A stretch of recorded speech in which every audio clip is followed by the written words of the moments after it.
আসসালামু আলাইকুম everyone, it's me Ratul and welcome to my new another blog video. So আজকের ব্লগটি আমি অনেকদিন পরে করতেছি ইউটিউব থেকে।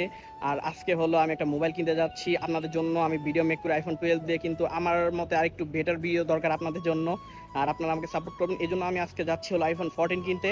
12 এক্সচেঞ্জ করে 14 নিব। আর আমি এখন বর্তমানে আছি হলো বাইতুল মোকাররম মসজিদের ভিতরে। আর আমার এক ফ্রেন্ড আসতেছে সাবিত, ও আর আমি একসাথে যাবো। আর এবার কিনবো হলো বসুন্ধরা থেকে। এর আগের বার কিনছিলাম হলো যমুনা থেকে, আর এবার কিনবো হলো বসুন্ধরা থেকে। আর সবাই ভিডিওটি লাইক কমেন্ট শেয়ার করবেন, সাবস্ক্রাইব করবেন চ্যানেল থেকে দেখে থাকলে। ফেসবুক পেজ থেকে যদি দেখে থাকেন তাহলে পেজটা ফলো করে দিবেন। সো আমার ফ্রেন্ড আসতেছে, ফোন দিছিলাম, ও কাছে কাছে আছে। সো যাওয়া যাক।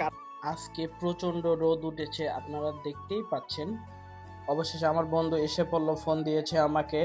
আর এই যে আমার বন্ধু সাবিতকে আপনারা দেখতেই পাচ্ছেন। এখন আমরা যাব হলো মতিঝিল, ওখান থেকে মেট্রোতে উঠে যাব হলো কারওয়ান বাজার। দেখতে দেখতে আমরা পৌঁছে গেলাম সবার প্রিয় বসুন্ধরা শপিং কমপ্লেক্সে।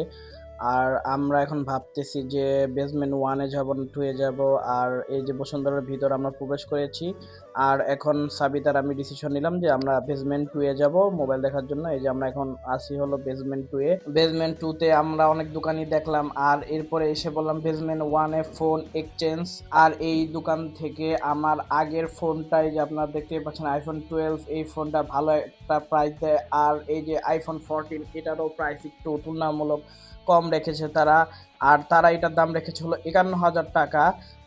আর এই যে এই ভাইটা দেখতে পাচ্ছেন, এই ভাইটার ব্যবহার খুবই ভালো। অবশেষে ভাইদের এতগুলো টাকা দিয়ে দিলাম, অনেক কষ্ট হচ্ছে আইফোনটার জন্য, যেটা দিয়ে আপনাদের জন্য ভিডিও মেক করতাম। আর আমি এখন নিয়েছি হলো আইফোন 14 128 GB। আর আমারটা ছিল আইফোন 12 64 GB, ওটা ছিল কানাডা ভেরিয়েন্ট। আর আমি যেটা নিয়েছি আইফোন 14, সেটা হলো জাপান ভেরিয়েন্ট। সেটা দিয়ে আপনাদের জন্য নিত্য নতুন ভিডিও তৈরি করব। সবাই আমার পাশে থাকবেন। আর এই যে দেখতে পাচ্ছেন যে আইফোন 12 এক্সচেঞ্জ করে 14। অবশেষে সব কাজ শেষ হওয়ার পর তারা আমাকে আমার ফোনটি আমাকে বুঝিয়ে দিচ্ছে, আমি আমার ফোনটি তাদেরকে বুঝিয়ে দিচ্ছি। সো আপনারা চাইলে এই দোকানে আসতে পারেন, তাদের ব্যবহার আর তাদের প্রোডাক্টগুলো খুবই ভালো। আর সবাই ভিডিওটি লাইক কমেন্ট শেয়ার করবেন, ভালো লাগলে আমার পাশে থাকবেন, আপনাদের জন্যই আমি। আর আপনারা আমাকে একটু সাপোর্ট করবেন। আর আমরা ফোন টোন কিনে এসে বললাম হলো ওপরে কিছু খাওয়া দাওয়া করার জন্য। আর খাওয়া দাওয়া করা শেষ হলে আমরা রওনা দিয়ে দিব। আর আপনারা দেখতে পাচ্ছেন যে কি একটা বাজে অবস্থা, প্রচন্ড পরিমাণে বৃষ্টি।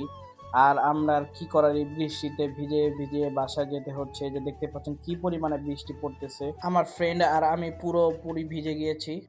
সো আমার বাসায় ফিরতে ফিরতে অনেক রাত হয়ে গিয়েছে। আর আমি আপনাদের কাছে একটা জিনিস শেয়ার করতে চাচ্ছি, যে আমরা যারা নারায়ণগঞ্জ থাকি তারা জেনেই থাকবেন যে বন্ধন আর উৎসব বাস অনেক পরিমাণে ভিড় থাকে। এজন্য আমরা ডিসিশন নিই যে আমরা ঢাকা নগর পরিবহনে আসব, যেটা এসি বাস। আর সেটার ভাড়া হলো 80 টাকা। আর সেটার কি যে অবস্থা একটা, সেটা আমার স্ক্রিনে আপনারা দেখতেই পাচ্ছেন। সো কি আর করার, তারা যেন একটু সতর্ক হয়, তাদের গাড়ি যেন একটু ভালোভাবে টেক কেয়ার করে। আর আজকের ভিডিওটি এই পর্যন্তই। সবার যদি ভিডিওটি ভালো লেগে থাকে তাহলে লাইক কমেন্ট শেয়ার করবেন, আমার পাশে থাকবেন। See you soon.